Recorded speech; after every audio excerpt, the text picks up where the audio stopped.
के इस वीडियो में आप सभी का स्वागत है। आज हम देखेंगे बिहारी का जीवन परिचय। बिहारी का जीवन परिचय बिहारी रीतिकाल के कवि हैं।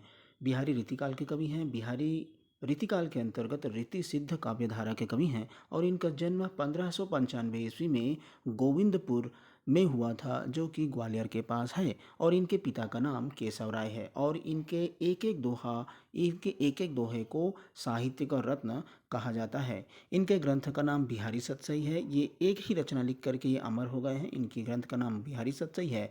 बिहारी सतसई लिखने के लिए प्रेरक ग्रंथ इन्होंने कहाँ से प्रेरणा ली? गाथा सप्तशती, आर्य सप्तशती और अमृत शतक से इन्होंने प्रेरणा लेकर के बिहारी सतसई नामक ग्रंथ लिखा। और बिहारी सतसई में भक्ति, नीति और श्रृंगार तीनों की त्रिवेणी इसमें मिलती है। और इसकी जो ब्रज भाषा है वो ब्रज भाषा में लिखा गया है और यह एक प्रकार का मुक्ता काव्य है। और इसमें पदों की संख्या कुल मिलाकर के 719 है और ये दोहा पद में है। और इनके आश्रयदाता राजा का नाम है महाराज जयसिंह हैं। बचपन में बुंदेलखंड में बीता। इनका जो बचपन है वो बुंदेलखंड में बीता। युवावस्था इनका ससुराल मथुरा में बीता। एक दोहे से बाल्यकाल और यौवन का इनका मान्य प्रमाण मिलता है। जन्म ग्वालियर जानिए, खंड बुंदेले बाल, तरुणाई आई सुघर, मथुरा बसी ससुराल। तो इस प्रकार से इनका जो बचपन है वो कहाँ बीता था? बुंदेलखंड में बीता था। और इनका जो युवावस्था है वो ससुराल मथुरा में बीता था। और डॉक्टर ग्रियर्सन ने कहा है, यूरोप में बिहारी सतसई के समकक्ष कोई रचना नहीं है। बिहारी सतसई की तुलना उन्होंने यूरोप में जो साहित्य लेखन हुआ है उससे वो करते हैं। और जयपुर नरेश जयसिंह अपनी नई रानी के प्रेम में जब एक बार डूबे रहते थे, जब नया नया विवाह उनका हुआ था, तो राजकाज में वो ध्यान नहीं देते थे। और इसी कारण से जो दरबारी लोग थे, मंत्री लोग थे, वो लोग बड़े परेशान रहते थे।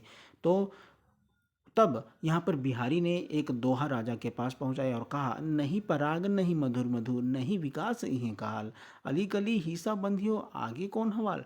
मतलब यहाँ पर है कि इस दोहे में संदेश दिया है बिहारी ने कि अभी तो जो कली है वो पल्लवित भी नहीं हुआ है और तुम उसको पराग लेना चाहते हो। जब वो पल्लवित होगा तो क्या हाल होगा।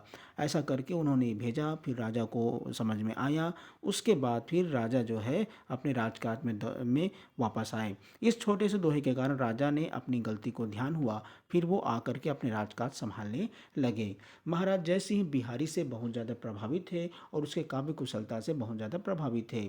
प्रति दोहे एक एक असरफी देने का वचन दिया था।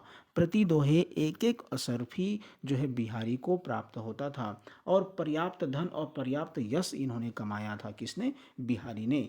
बिहारी सतसई जो लिखी गई है, जिसमें 719 दोहे हैं, उसकी जो टीका लिखी गई है, तो किन किन लोगों ने टीका लिखी है देखते हैं। कृष्ण कवि ने टीका लिखी है। हरि प्रकाश की टीका है। लल्लू लाल द्वारा लाल चंद्रिका लिखा गया। लल्लू लाल ने लाल चंद्रिका लिखा है। सुरति मिश्र की टीका है। और बाबू जगन्नाथ दास रत्नाकर ने बिहारी रत्नाकर लिखा है, जो सबसे ज़्यादा प्रमाणिक है। तो सबसे ज़्यादा प्रमाणिक कौन सा है? बाबू जगन्नाथ दास रत्नाकर की बिहारी रत्नाकर है, जिसको सबसे ज़्यादा प्रमाणिक स्वीकार किया जाता है।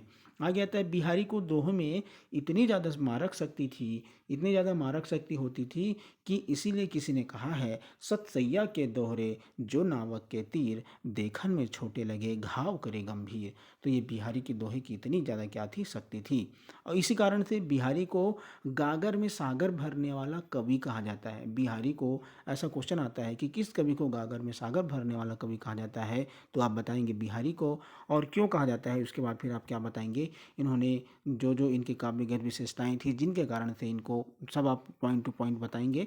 और तब आप बिल्कुल आप एक एग्जाम्पल भी लिखना, उदाहरण भी लिखना, जिसके माध्यम से आप इसको अपनी बातों को पुष्ट कर सके। तो आज के लिए बस इतना ही।